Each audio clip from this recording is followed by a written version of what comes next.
Preferimos al rival decidido que al enemigo cobarde que no muere por sus ideales. O sea, básicamente nos declararon sus enemigos cobardes, que preferirían tener a otros y no a nosotros como enemigos. Realmente ellos no son mis enemigos. Desde aquí les digo, yo no me considero enemigo de nadie, menos de personas consagradas, muchísimo menos. Pero, ok. Hoy se te presenta la ocasión, tú dime, ¿seguirás viviendo de las migas que te arrojen o quieres obtener experiencia en el combate? O sea, como que nos unamos a ellos o algo parecido, ¿no? No molestes, no me estorbes, pues no tienes experiencia en el combate. Hola queridos jóvenes, queridos hermanos, ¿qué tal? ¿Cómo están? Espero que se encuentren muy bien. Por aquí les saluda el Padre Byron. La Fraternidad Sacerdotal de San Pío X lamentablemente ha respondido de una manera negativa a la propuesta del Vaticano al respecto de dos cosas. Primero, el no ordenar a los obispos en el mes de julio y segundo, a este diálogo teológico para buscar puntos de una mínima, por lo menos mínima comunión. De eso vamos a hablar ahora. Y por otro lado, de una manera muy infantil, o no sé si decirlo lamentablemente, ¿no? De una manera inadecuada, han utilizado la foto del padre Rabasi, por ejemplo, del padre Tomás Beroj, mi foto, mi imagen, por ejemplo, y otros sacerdotes, y las han puesto en un video y diciéndonos básicamente cobardes, ¿no? Una cosa muy rara. Bueno, aquí tenemos la carta del padre Pagliarani al cardenal Fernández como respuesta a la propuesta que habíamos mostrado en otro video, ¿no? Respuesta del Consejo General de la Fraternidad San Pío X al prefecto del Dicasterio para la Doctrina de la Fe, el cardenal Fernández, ¿no? Menzingen, 18 de febrero de 2026, miércoles de ceniza, eminencia reverendísima, y dice lo siguiente: ante todo le agradezco haberme recibido el pasado 12 de febrero, así como haber hecho público el contenido de nuestro encuentro, lo cual favorece una perfecta transparencia en la comunicación. Dice, no puedo sino acoger favorablemente la apertura a una discusión doctrinal, manifestada hoy por la Santa Sede por la sencilla razón de que fui yo mismo quien le propuso hace exactamente 7 años en una carta fechada el 17 de enero de 2019. En aquel momento el dicasterio no mostró realmente interés por tal discusión, aduciendo de forma oral que era imposible llegar a un acuerdo doctrinal entre la Santa Sede y la Fraternidad San Pío X. Si ellos van y dicen esto del Vaticano II, ¿no? Del Concilio Vaticano II, tiene que cambiar definitivamente, o si no, no podemos unirnos, o ustedes no se pueden unir a nosotros porque realmente ellos tienen una teología de que ellos son como el arca de salvación, ¿no? Lamentablemente no se puede continuar con el diálogo. Entonces el Vaticano, ¿qué puede hacer? Si no quieren aceptar esto, no aceptan lo mínimo del Concilio Vaticano II al respecto, sobre todo de la libertad religiosa y del ecumenismo y de la reforma litúrgica. Y por supuesto que entonces ahora que ellos proclaman, anuncian que van a hacer un acto cismático, la Iglesia busca, pues, a ver, una vez más, vengan, ¿no? Para que ustedes acepten lo mínimo de nosotros, no que nosotros aceptemos lo que ustedes nos quieren proponer, ¿no? Por parte de la fraternidad, una discusión doctrinal era y sigue siendo deseable y útil. En efecto, aunque no se llegue a un acuerdo, los intercambios fraternos permiten conocerse mejor mutuamente, afinar y profundizar los propios argumentos, comprender mejor el espíritu y las intenciones que animan las posiciones del interlocutor, sobre todo su amor real por la verdad, por las almas y por la Iglesia. Eso se aplica en todo momento para ambas partes. Esa era precisamente mi intención en 2019, cuando sugerí una discusión en un momento sereno y pacífico, sin la presión o la amenaza de una posible excomunión que habría hecho el diálogo un poco menos libre, lo cual lamentablemente sucede hoy. Pero aquí la perspectiva es no tanto de ahora ustedes nos buscan a nosotros para dialogar, no, sino más bien ustedes han declarado algo que es cismático y nosotros queremos buscar la forma para que no se rompa más esta falta de comunión que tienen con la Iglesia. Es un acto de misericordia, de caridad de parte del Vaticano, ¿no?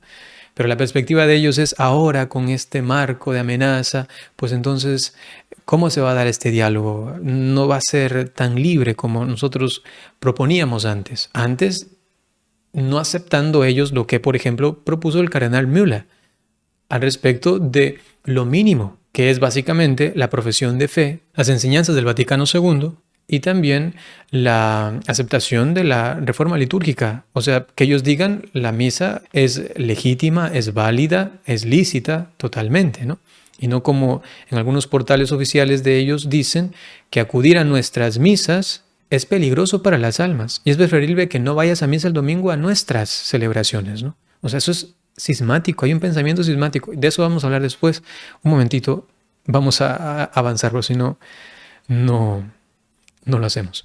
Dicho esto, aunque me alegra, por supuesto, esta nueva apertura al diálogo y la respuesta positiva a mi propuesta de 2019, no puedo aceptar, por honestidad intelectual y fidelidad sacerdotal ante Dios y ante las almas, la perspectiva y los objetivos en nombre de los cuales el dicasterio propone reanudar el diálogo en la situación actual, ni tampoco, por otra parte, el aplazamiento de la fecha del 1 de julio.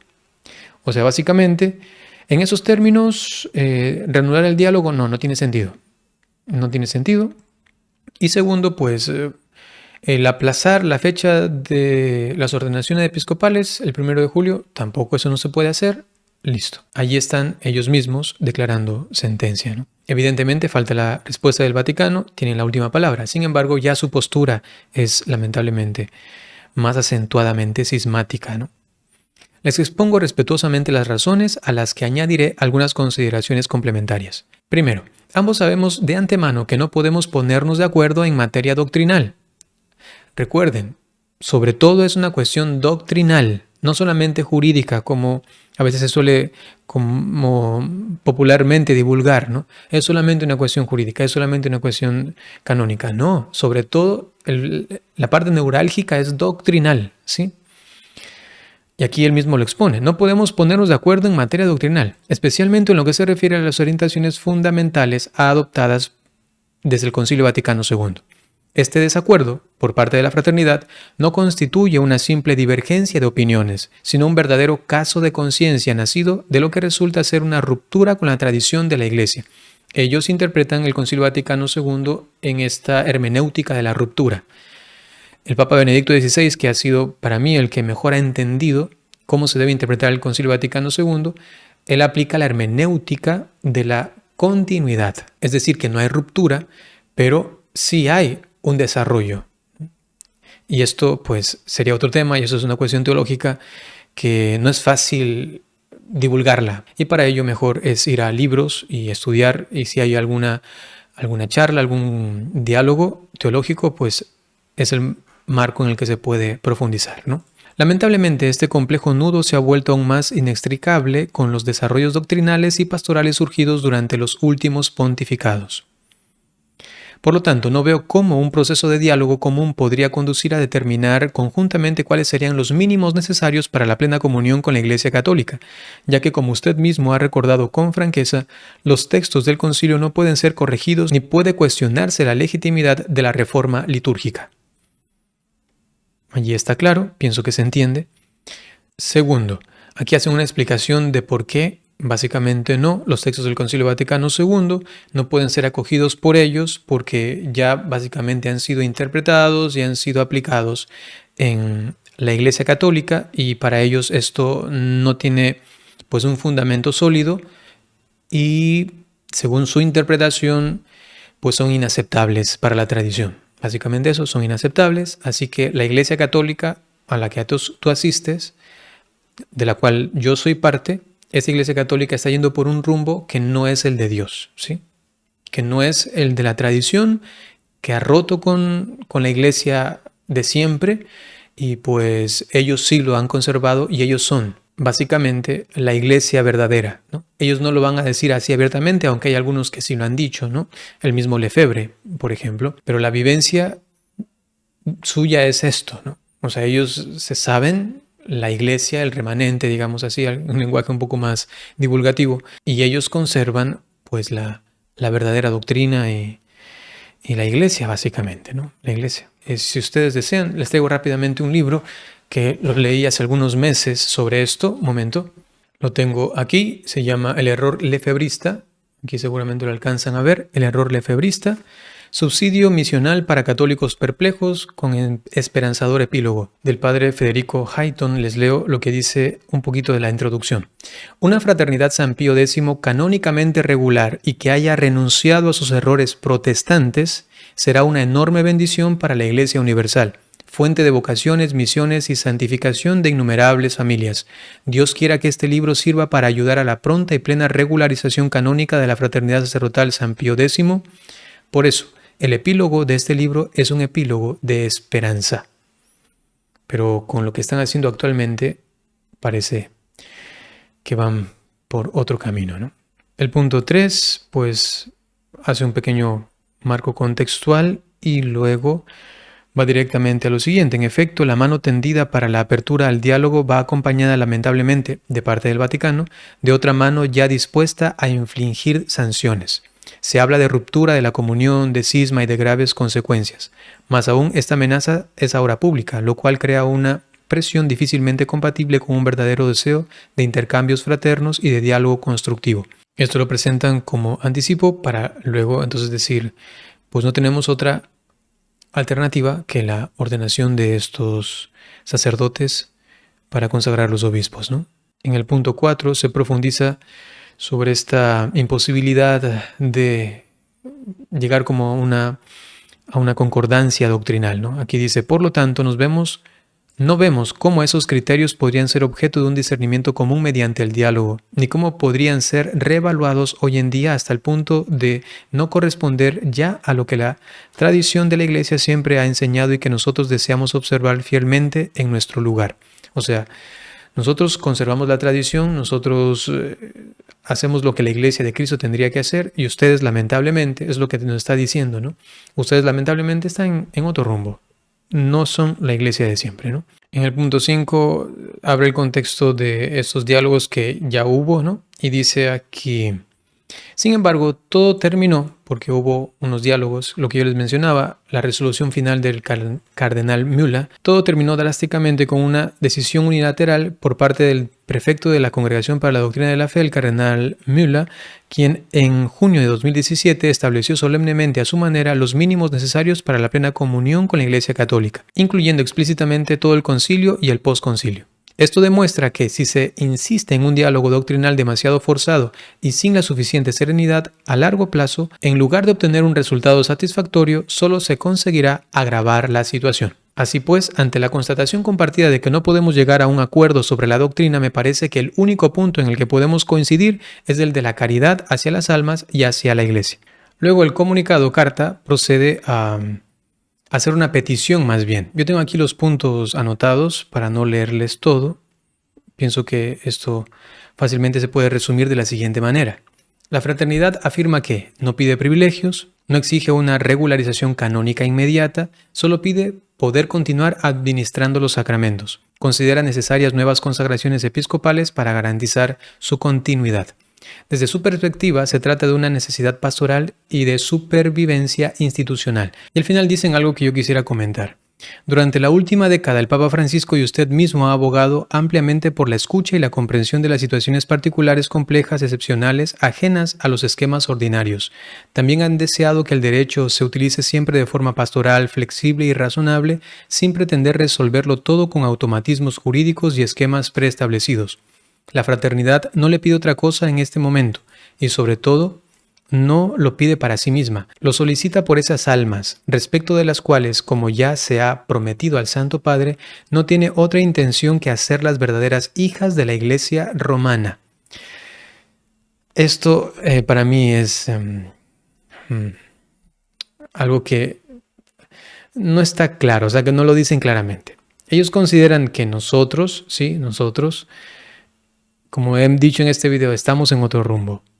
Y entonces ellos piensan que solo ellos pueden hacer de los fieles verdaderos hijos de la Iglesia Católica Romana. Por otro lado, la página oficial de la Fraternidad Sacerdotal San Pío X en México, aquí en la parte de abajo está, en México, sitio oficial, ha sacado este video, ¿no? Me parece de muy mal gusto y básicamente nos dicen cobardes al padre Javier Olivera Rabasi, al padre Tomás Beroj, a mí y a otros sacerdotes. escuchen lo que dice, realmente es muy bajo, ¿no? Pero bueno, allá ellos, ¿no? Qué pena que hasta en estos medios se cree esta situación, ¿no? Dice así. ¿Quién te crees tú atacando a aquel que lo arriesgó todo? ¿Qué puedes enseñar si no has perdido? O sea, básicamente dicen que nosotros aquí lo ponen al principio, o el nombre del video, no tenemos experiencia en el combate. Entonces, cállense. Si ustedes no saben nada de combatir, cállense. Ustedes no son capaces de tomar un arma para defender a la iglesia, cállense. Ustedes son unos cobardes. Eso es lo que nos dice. Escuchen, qué feo. Qué feo esto. ¿Quién te crees tú atacando a aquel que lo arriesgó todo? O sea, supuestamente nosotros estamos atacándolos a ellos. Lo que yo hago desde este espacio, realmente, con toda sinceridad, es sencillamente exponer lo que está ocurriendo. Está ocurriendo esto, y por esto la iglesia piensa esto, y ellos también piensan esto, y ahí está la situación. Por mí, en verdad, que se encuentre la forma conveniente para estar en comunión, excelentísimo. Pueden hacer muchísimo bien a la iglesia, sí, pero con una doctrina que sea acorde a la iglesia católica, ¿sí? ¿Quién te crees tú atacando a aquel que lo arriesgó todo? ¿Qué puedes enseñar si no has perdido la fama, la vida frente al odio? No tienes experiencia en el combate. Calla y contempla esta lucha, pues no tienes experiencia en el combate. Que hagamos silencio. Ustedes no saben nada, cállense, ¿no? Cállense. No es de ahora. Llevamos ya más de 50 años preparando este combate. Si no eres capaz de tomar el remedio, ¿cómo crees que podrás empuñar la espada? Alejandro Bermúdez. Calla y contempla. No tienes experiencia en el combate. Arriesga tu fama, arriesga tu vida, carga tu cruz y pelea. Preferimos al rival decidido que al enemigo cobarde que no muere por sus ideales. O sea, básicamente nos declararon sus enemigos cobardes, que preferirían tener a otros y no a nosotros como enemigos. Realmente ellos no son mis enemigos. Desde aquí les digo, yo no me considero enemigo de nadie, menos de personas consagradas, muchísimo menos. Pero, ok. Hoy se te presenta la ocasión, tú dime, ¿seguirás viviendo de las migas que te arrojen o quieres obtener experiencia en el combate? O sea, como que nos unamos a ellos o algo parecido, ¿no? No molestes, no me estorbes, pues no tienes experiencia en el combate. Llegará el día en que reconozcas la batalla que frente a ti se ha librado. Mientras tanto, calla y reconoce que no tienes experiencia en el combate. Prefiero morir defendiendo lo que amo, lo que creo, que vivir como esclavo encadenado por el miedo. Vivimos repitiendo a San Pablo sin recelo: he peleado el buen combate, he terminado la carrera, he guardado la fe. En adelante me espera la corona de la justicia que me dará el Señor, el justo juez. Y es que ellos suelen ser así, no digo que sean todos, ¿no? Pero yo he tenido muchísimas malas experiencias, ¿no? Recientemente, ya que se ha abierto un poco este diálogo, las experiencias de los sacerdotes de aquí o con personas que he hablado es lamentablemente la misma. Hasta ahora yo sé que sí hay seguramente quienes han tenido buenas experiencias, pero con los que yo he hablado hasta este momento, todos hablan como de un espíritu distinto, ¿no? Como si... A ver, les digo desde mi experiencia para no utilizar otros términos que han utilizado, ¿no? Desde mi experiencia yo me sentí como denigrado, ¿no? ¿Por qué? Porque por un seminarista de ellos, ¿no? Eso ocurrió en Alemania. Se me acerca y me dice: usted, padre, se lo ve muy bueno aquí y acá, ¿y usted qué misa celebra? Y yo, la misa, no. Me dice: bueno. Y comenzó a hablar, y habla. Y luego terminó, o sea, como que se perdió un poco de con quién estaba hablando y terminó diciendo, es sí, porque esa misa Nuevo Sordo tiene todo el espíritu mundano y hacen esto porque no entienden esto y les falta esto. Y luego como que entró en conciencia de que yo estaba delante de él y me dice, pero usted no, pero usted creo que no, ¿verdad que usted no? Como que se dio cuenta. Eh, y yo como mirándole así como, oh. O sea, para nada con ira, nada, solamente lo miraba con la mayor, ¿cómo diría? Misericordia. O sea, como si acogía lo que él me decía, ¿no? Y le decía con amor, ¿no?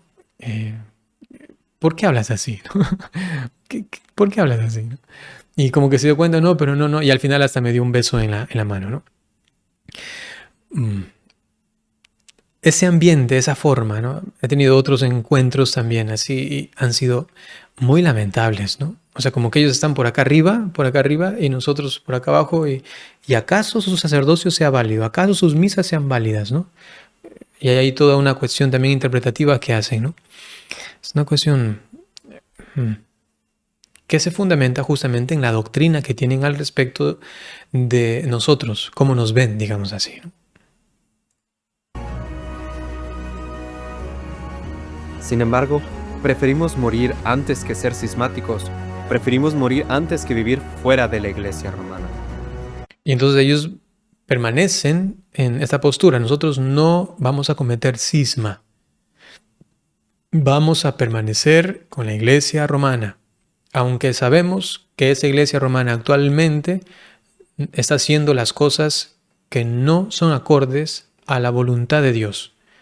Y por ello, nosotros somos un baluarte que va a caminar junto a esa iglesia desviada hasta el momento en que se convierta y entonces ahí sí nos reconozcan y se pueda otra vez regresar o continuar con lo que nosotros hemos custodiado y guardado. Eso es un pensamiento cismático. Eso es un pensamiento cismático. Evidentemente van a apelar a su conciencia, van a apelar a que inclusive la declaración de Roma podría ser injusta. Y para fundamentar lo que estoy diciendo, justamente ellos sacaron ayer un documento donde dice orden y jurisdicción, la inanidad de la acusación de cisma. Y básicamente dicen, la fraternidad se defiende de toda acusación de cisma y considera apoyándose en toda la teología tradicional y la enseñanza constante de la Iglesia, que es su interpretación, ¿no? Porque la Iglesia católica a la que tú perteneces, a la que yo pertenezco, lo aplica y lo considera de una manera distinta. Pero ellos dicen, según nuestra interpretación, según la teología tradicional, la enseñanza constante de la Iglesia, que una consagración episcopal no autorizada por la Santa Sede, cuando no va acompañada ni de una intención cismática ni de la colación de la jurisdicción, no constituye una ruptura de la comunión de la Iglesia. Según su interpretación del Código de Derecho Canónico, según su interpretación de la jurisdicción, que también es una cuestión doctrinal allí, ¿no? A la final dicen, no, lo que vaya a hacer el romano pontífice, eso, si nos declara cisma, pues nosotros no. Si nos declara en cisma, eso no es válido. No es válido por nuestra interpretación del Código de Derecho Canónico y de este punto doctrinal, eclesiológico, inclusive canónico y sacramental, ¿no? Al respecto del orden sagrado del episcopado. Entonces, no, aquí no entra la validez de esta declaración de cisma, así que no estaremos en cisma con la Iglesia romana. Y esto no es tradicional, esto va en contra del ministerio petrino, que tiene una potestad universal, inmediata. Y entonces, si es que determina algo, aunque sea injusto, inclusive digamos que sea injusto, aunque sea injusto, van a caer en cisma. ¿Por qué? Porque el Papa lo determinó, aunque inclusive sea injusto. Y si debiéramos sufrir, dicho sea de paso, ese ha sido el pensamiento de muchos cismáticos, ¿no? Dentro de la Iglesia y a manos de hombres de Iglesia, recordaremos que los apóstoles también sufrieron, después de Pentecostés, a causa de las autoridades religiosas de su tiempo. Sí, o sea, básicamente dice que nosotros somos como estos inconversos judíos, ¿no? autoridades eclesiales de ese tiempo. Bueno, sencillamente, queridos hermanos, quisiera pedirles oración por esa situación y a la espera de la respuesta del Vaticano. Lo que a mí me parece bueno es que las cosas estén claras. Eso es bueno, para que no se dé mucha confusión sobre si no, estamos dialogando, estamos viendo. No, la respuesta de ellos ha sido según lo que ellos piensan. Ahí está claro. Ok, esperemos la respuesta y ahí estará la resolución.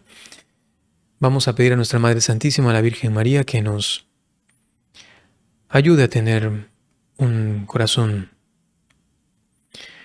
dispuesto a acoger todo lo que el Señor nos quiera dar, como iglesia, como individuos. El Señor esté con ustedes. La bendición de Dios Todopoderoso, Padre, Hijo y Espíritu Santo descienda sobre ustedes y permanezca siempre. Alabado sea Jesucristo, por siempre sea alabado. Hasta pronto.